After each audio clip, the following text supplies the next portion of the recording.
All right, so we're going to go ahead and begin. Um, if you, wherever you're watching this webinar, if you're at home, if you're at school, thank you for watching and thank you for getting this far in the competition. We are almost at April, which means we have like 3, 4 weeks until the final deadline um, for the QLI scholarship competition, which is super exciting, so cool. Um, and this webinar is going to focus on the implementation aspect of your project. It is the final section of your project.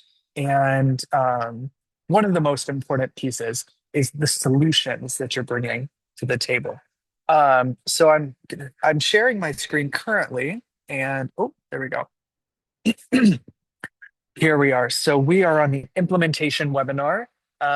Again, for those of you who don't know me, which I hope you all should at this point, my name is Josiah Williams. I'm the QLI Program Manager, and we're going to go through it. So our agenda for today is we're going to look at the implementation section. We're going to look at the rubric, creating an implementation, talk about past winners and specifics about the section. Secondly, we're going to go into the financial implications that you have to discuss as a part of your project.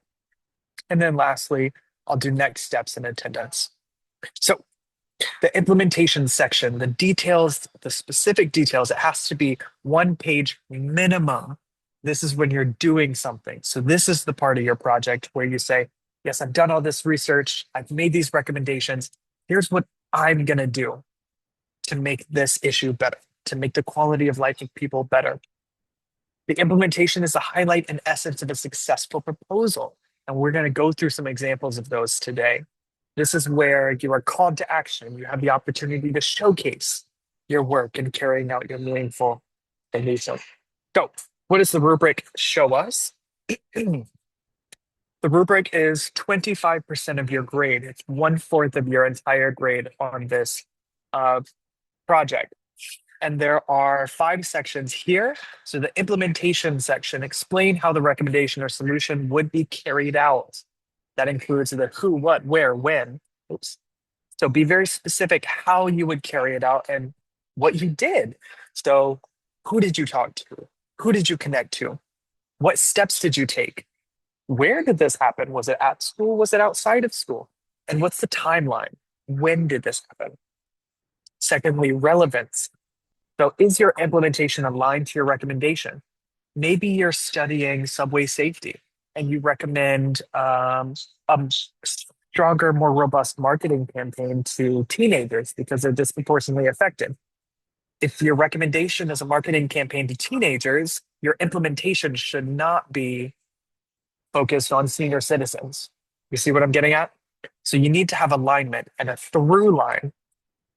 Next, additional benefit. The implementation has the potential to be replicated. If you've taken a science class and you've studied the scientific method before, replication is a huge part of the scientific process. Can someone else replicate your work, or is it building off of something else? This is a big part of your writing. And you could say next steps should include X, Y, and Z. Next, and that's where we get adapted, expanded, or continued. Lastly, you've got the results. So the potential results of the implementation are provided and indicate the QLI issue improved. So based on your implementation, what data do you have showing that there was an effect? What data do you have that shows that your the quality of life improved based on what you did? Um, and then lastly, evidence. Do you have evidence of your implementation? So this is like screenshots of letters of maybe you emailed legislatures, emails you've sent, pictures of you. There's a team we highlighted on the WISE Instagram from Forest Hills last year. They met with the MTA officials, and we have pictures in their proposal of them giving a presentation to the governor's office as well as the mayor's office. All of this data, keep your receipts and put them in your appendix. So now we're going to transition. That's about the rubric. And if I could say one thing, or two things actually. One of the biggest things is the through line, the connection. Does your research lead into your recommendations, lead into your implementation? And the second thing is measuring impacts, measuring results. Are you measuring results? Or are you just saying, here's what we did? Because one of those has potentially to be a top placing proposal, and the other one doesn't really get the points in these final two categories. So make sure that you're tracking and you're measuring. Okay, so now we're going to talk about creating an implementation. And this is in your QLI student manual on page 11. There are three main points that really separate strong proposals from weaker proposals or proposals that need a bit more support. The first one is consulting with key individuals. So are you connecting with other nonprofits? Are you connecting with professionals in the industry? And the examples that we'll see today that I'll discuss, they really made connections with other nonprofits, with other organizations. Some proposals even created their own nonprofits. Secondly, develop a concrete plan. So do you have specific steps that you're taking? And you're not just saying, well, I could do this, or this should be done, or this person needs to do this. No, what are you doing? It should be actionable and impactful. Then number three, this goes to results. Focus on impact. Think about how will you measure your impact? How will you measure your impact? How are you going to argue that your solution worked or that your implementation bettered the quality of life in this community? Oops. Going to the next page. All right, so now we're going to go into our examples and the three past winners. So these I wanted to highlight specifically because they won the competition in 2022. Out of the Closet, Diminishing the Stigma of LGBTQ plus students' health, mental health with GSAs and transition closets. So what did this student implement that really set them apart? First of all, their implementation, they saw the need for a gender and sexuality alliance club, a GSA club. They found that need in their research. And then they recommended to administrators, spoke with the principal and the coordinator of student activities, that this should be implemented. And then they launched the GSA. This is great because they have the need, field research. They went to the administration, recommendation, and they launched the GSA, implementation. Excellent, excellent process. So that was the getting started part. And then in addition to this, once we've got the club, then what? You can't just let it go, you let it be. It requires work. So what they did is they promoted inclusivity and awareness with key initiatives such as distributing rainbow ribbons on National Coming Out Day, developing educational posters on LGBTQ plus community information, how to be an ally, resources for help and support. And they partnered with Lambda Literary to highlight queer authors and engage students in conversation about queer art and queer writing. And the third part of this implementation was the Transition Closet Initiative. So this is the goal of this is to provide free gender affirming clothing for transgender and non-binary students.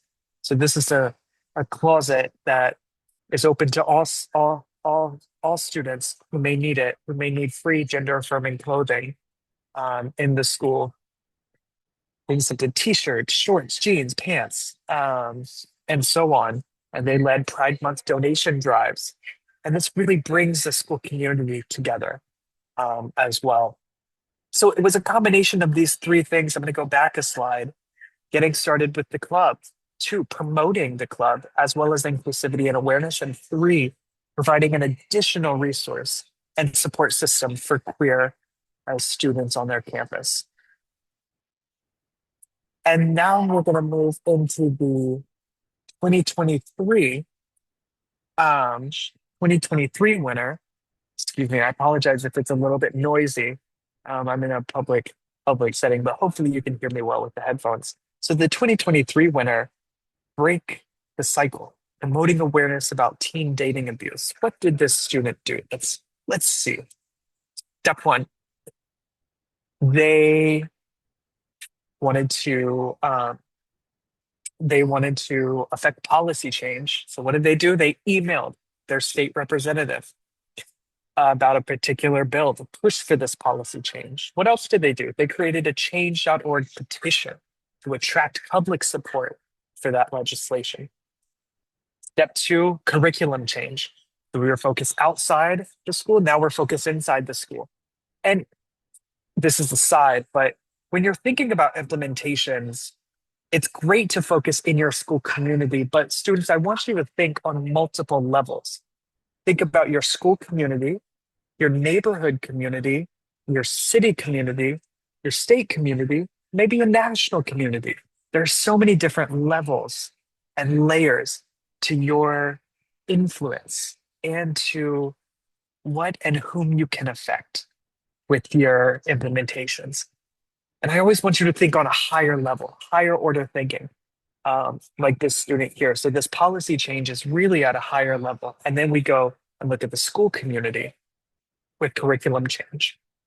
The student said they scheduled a meeting with the assistant principal of the English department, partnering with individuals. And they also organized a partnership with the nonprofit called Day One. Further partnerships. Who can you connect with to bring your ideas to life, to bring them to fruition? Step three, volunteer work. Again, they worked alongside another individual. They made another partnership with the social worker and connected with Day One Youth Advisory Board, another partnership.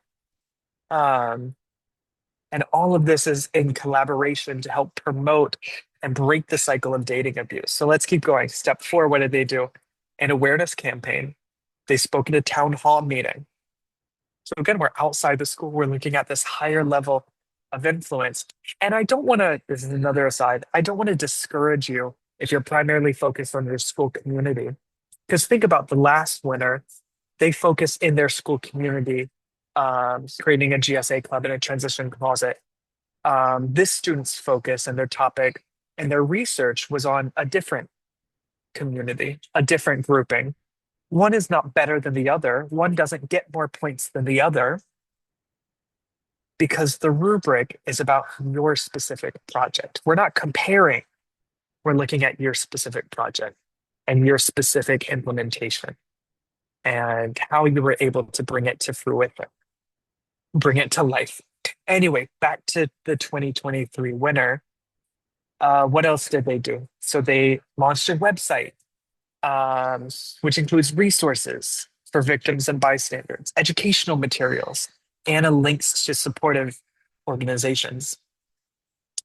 And then step six, flyer distribution and school resources. So they focus their efforts inside the school now, partnered with the assistant principal, distributed flyers with QR codes as well.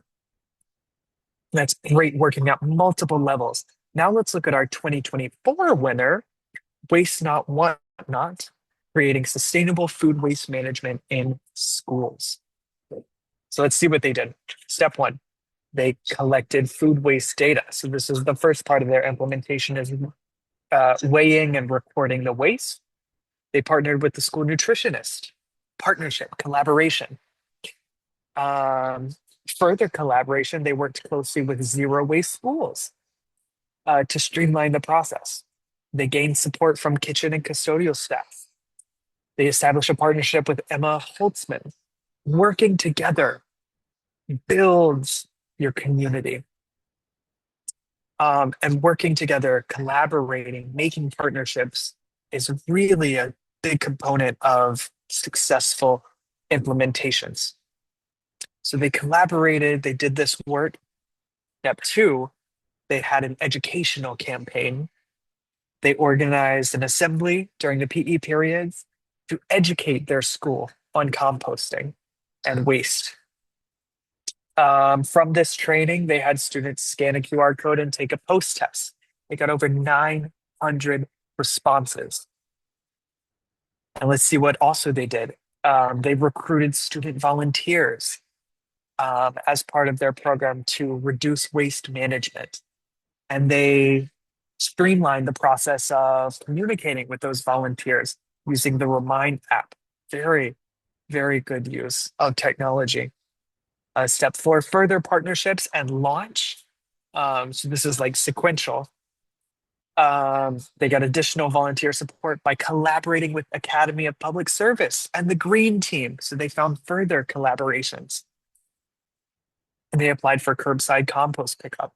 Step five, and we implement it, we launch it. Step five, impact and results. I really wanted to highlight this because after their implementation, they went back and measured the food waste in the cafeteria. So you remember step one, they collected food waste data from those lunch periods in collaboration with the school nutritionists. Step five, they measured again after their implementation, and they found that they reduced food waste by approximately 2,700 pounds per week. It's like a car, a small car. But this is another example of an implementation, and I really wanted to highlight the recording results after the fact so that they can say, yes, we improved the quality of life issue and we've improved it by this much, right? So I hope you'll see overall, I'm going to go back to this one slide. Partnerships, consulting with individuals, that's key. Developing a concrete plan. All of these that we talked about were in steps, step one, step two, step three. And they were looking at different levels and then focused on impact, measuring your impact. How will you measure it? That's important for a successful QLI implementation.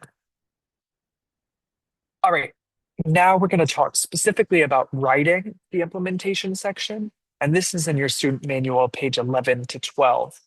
And remember, it's one page minimum. You have to have more than one pages. All right. And I made this table to kind of break down the information on the handbook, but really focus on connection. And this goes along the lines of the rubric as well. So I hope it's useful to you. Connection. How does your implementation build on your recommendations and the data you collected? So connecting it to your previous sections in the proposal. Describe what you did, the steps that you took. The 2023 winner literally wrote step one, did this, step two, did this, step three, did this. So however you structure and format this section is up to you. And you can organize it how you like to. But what steps did you take? What actionable steps did you take? Who supported your implementation? Did you work with other organizations, teachers, government agencies, administrators? What did you do? Write about your partnerships. And then results. What are the results of your implementation? Did your work improve the quality of life? Bring the receipts. Make sure you have your receipts. And then lastly, next steps. Did you encounter any challenges? Red tape, lack of interest, pushback? What did you learn from it? And where can your project go next? This is a great way to structure your implementation section if you're having a little bit of difficulty. Make a direct connection from your recommendations. You can even say, based on our recommendations, here are the steps that we took, and then list them out. We partnered with this. We did this. We partnered with this. We did this. We decided in order to record our results, we did this. And then next steps should follow this, this, and this. However you want to organize it. But I think this is a great way to break down the information and make it a little bit more manageable and less intimidating, hopefully. Okay, now we're going to transition to the financial implication section. And this is the one of the last sections you have to complete for your proposal. And this is only 5% of your overall grade, but it's still important to think about and have a conversation of.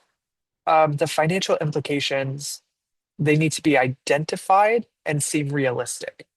So based on your implementation and your recommendations, what are the expenses? What costs did you have? And there are two ways that you can check off this box, so to speak, from the rubric. Your financial implications section is 1 page maximum. Lists the anticipated cost and benefit of your recommended solution, and you may use option 1 or option 2. And these are examples. So option 1 is talking about the groups affected, the financial benefit, and the financial cost. So it's a cost benefit analysis for each line item. If you were talking about creating a policy to ticket parked vans and SUVs that obstruct pedestrians' views, you might include, or we could talk about my own example. Last night, there was a trash truck that was trying to get down my street, and there was this car that was parked in the middle of the street. So 10 p.m. at night, this trash truck is laying on the horn, blasting the horn because this car is just parked here. They can't get by. What are they going to do? Run into the car? They're not going to do that because there's a G-Wagon on the other side of the street. So it's 10 p.m. and they are just laying on the horn.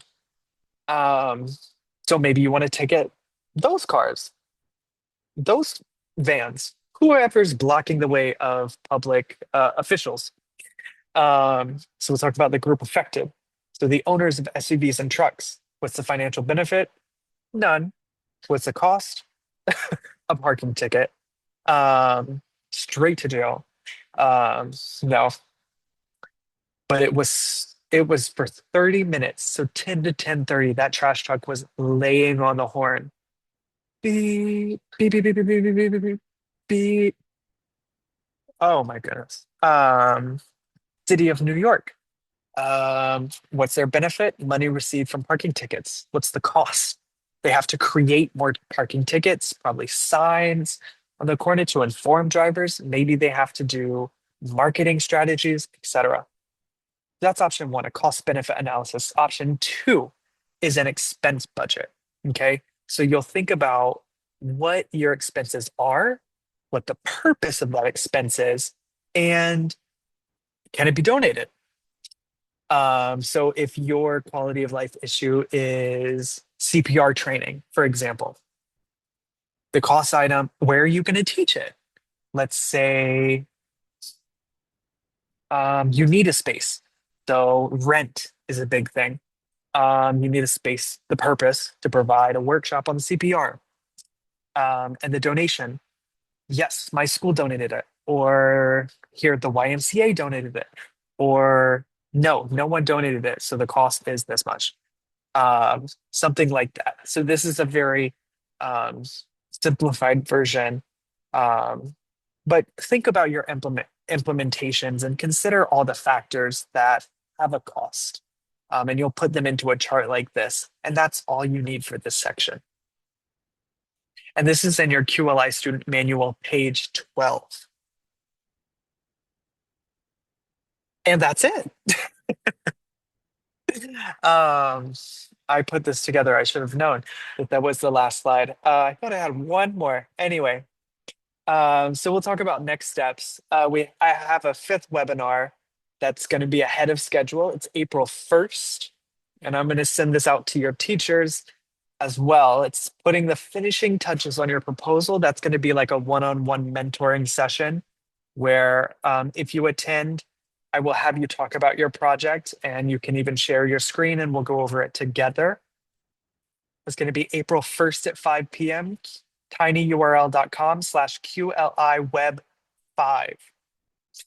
A sixth webinar, this is an additional webinar on April 8th, same time, 5 p.m. about uploading your proposal to reviewer and also putting the finishing touches. tinyurl.com/QLI web 6. And final reminder, your due date is Monday, April 21st at 5 p.m. Eastern Standard Time. Eastern Standard Time. So I hope you got stop sharing. I hope you got some good information out of this webinar. And wherever you're watching, I hope you've been taking notes. I hope your projects are going well. And I'm sure I'll see you before then. Um, and as always, if you have any questions, if you need any additional support, if you just want to send me your section and say, hey, can you review this? Send it over. I'm not judging them, so there's no conflict of interest. But I'm here to make sure that you have the strongest proposal possible. That is my job to support you, students and teachers, through this process.